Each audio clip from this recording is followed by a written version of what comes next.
Para realizar este video recurrimos a las obras de Joan Miró, quien buscó inspiración en la fantasía, lo onírico y lo irracional.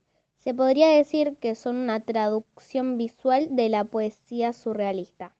La simplificación de las formas convierte a sus personajes y objetos en símbolos.